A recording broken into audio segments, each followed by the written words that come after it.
So we did Yaki, who is about as ascended off center as it gets, so let's do the essential polar opposite. You will soon find out that this is not a hyperbole. Let's talk about Jay Lovestone. He's also from Kaiser Redux and is really simple to get. Just win the Civil War as a combined syndicate, select Burnham, do his tree, then when you get an event about spying on Lovestone, just don't. And eventually he'll take over. Alaska just looks so much nicer when it's surrounded by a massive barbed wire fence, so really he's the best option. Anyways, you're here for the guy, not the game, and he would lead a pretty interesting life because, well, communism in the United fucking States.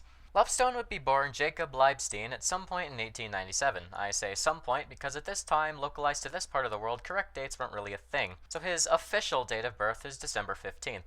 He was born to a Jewish-Lithuanian family in a small town in the Grodno government of what was then the Russian Empire, but is now in Belarus. He lived your average early 1900s small town in the Russian Empire life, which is to say peasantry gang, before immigrating with his family to the United States in 1907, settling down in New York because that's where all the immigrants were. Now if you've ever been to New York, you would know that it's a pretty mediocre city that's arguably one of the most class-divided places on Earth. So obviously it's a breeding ground for, lay socialist thought. And this was even more apparent way back then. Unsurprisingly, the poor don't like being poor, and the rich want the poor to be poor, so they don't really get along. Lovestone, being a not particularly absurdly wealthy recent immigrant, found himself attracted to socialist ideas as a result, which would set the course for literally the rest of his life, starting with him joining the Socialist Party in 1915. He would attend the City College of New York through the second half of the 1910s, graduating in 1918, having his name changed to Jay Lovestone the next year because, well, 3,000 straight years of people not liking Jews for no reason doesn't change with the flick of a switch, and Leibstein is about as Jewish a name as it gets. By this point, he was having an alright time in the Socialist Party, but naturally, lack of change often causes one's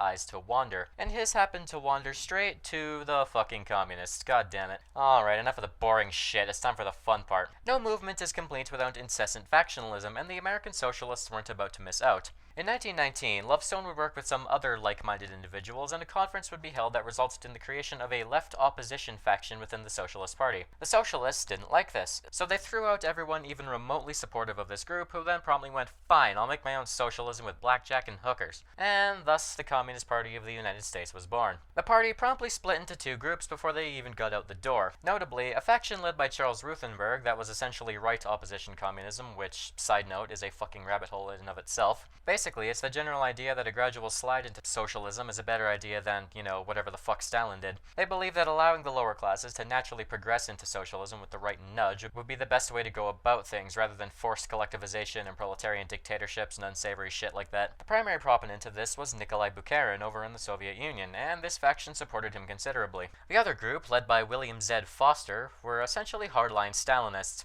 Where the rightists wanted a united class struggle to achieve socialism naturally, these guys wanted to radicalize the fuck out of the working class and then get violent. These two did not get along. Lovestone backed Ruthenberg and would gain quite considerable influence within the party. Now you might be asking, where is the funny? Lovestone was also a believer in American exceptionalism. Yep.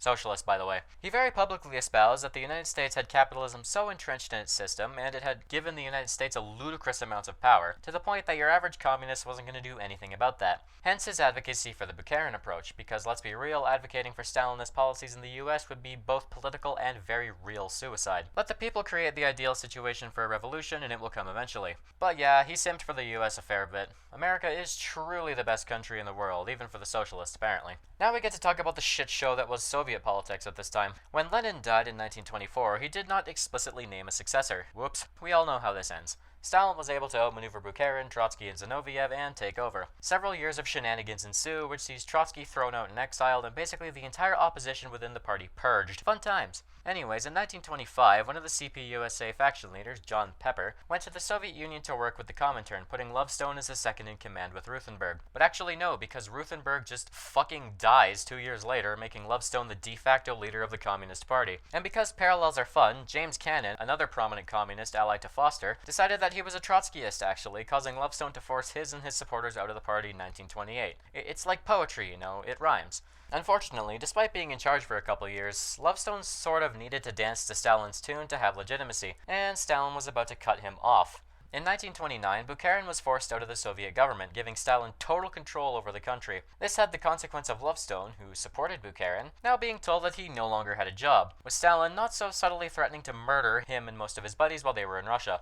His replacement would be, of course, the kiss-ass William Z. Foster, who was more than happy to be Stalin's bitch. So he and most of his supporters were expelled from the party. Expulsions within communist movements are like a fucking running gag, I swear. And Lovestone would found the Opposition Communist Party. If you were wondering why third parties never have a chance in American elections, this is partly why. Factionalism, everybody. The bane of politics since ever. This party would never really see any success and would eventually dissolve in 1941. And of course, following the assassination of Sergei Kirov in 1934, Stalin started shooting a shitload of people, ending with Bukharin himself taking the long walk, essentially cutting much of the American communists off from Russia. Foster would also have a heart attack in 1932 and would be replaced by Earl Browder, which pretty much ended much of his political career, so silver linings for Lovestone, I guess. Now, he was kind of in limbo for a little while. The whole Stalin being an asshole thing had definitely colored his view of communism. In 1944, he became a rather influential part of the American Federation of Labor, a large conglomerate of unions that was conveniently rather anti-communist by this point. Its international division worked to set up free trade unions in several places around the world, and Lovestone played a large part in this. But, wait. Do you hear that? That voice. I've heard it before. Hey kid, I heard you don't like communists. It wasn't the FBI this time, it was the other guys. The much more terrifying guys. The CIA was always looking for guys to help them, stem the red tide, if you will. And it turned out Lovestone was a perfect candidate for them, given his connections. Lovestone and his new gang worked quite closely with their new, allies, and reported heavily on the activities of communist trade unions all over the world. This is the Cold War, baby, and the farthest left you can be is Social Democrat if you don't want good old Uncle Sam's hangman to come knocking. Of course, the place they were most interested in was Latin America. Oh shit, this guy's probably responsible for a lot of dead people. He would even be contracted by the US government one time to give his opinion on a big old communist get-together in 1960, which definitely shows how his allegiance shifted over time. If you read A Covert Life by Ted Morgan, he gets painted as one of the most powerful men in America at this point, with him having considerable prestige within the CIA for how good at his job he was, becoming what is essentially a master in the field of espionage. The communist fears the humble American patriot, after all. Lovestone worked with them for almost 30 years, until the AFL president at the time was like, okay, I told you to stop this shit like 3 times, why haven't you? And promptly kicked him out of the league in 1974. This pretty much ended his professional career, since, you know, once you get in bed with the government like that, there really is no going anywhere else. He spent the rest of his days living rather quietly, donating his gargantuan collection of documents he had amassed to the Hoover Institute at Stanford University. He would eventually die on March 7th, 1990, a very uneventful end for a person like him. So yeah, that's Lovestone. Not as memey as Yaki, but I think it's good to talk about somebody somewhat less wacky and uncharacteristic. Palate cleanse, you know. He does still have a pretty fascinating story, though, especially with that whole CIA thing at the end. Honestly, you'll find that most of these guys are relatively normal. Yaki serves as an exception rather than the norm. I'll argue my case by doing Yazov next. That about does it for this video. Thanks for watching, and I'll see you around.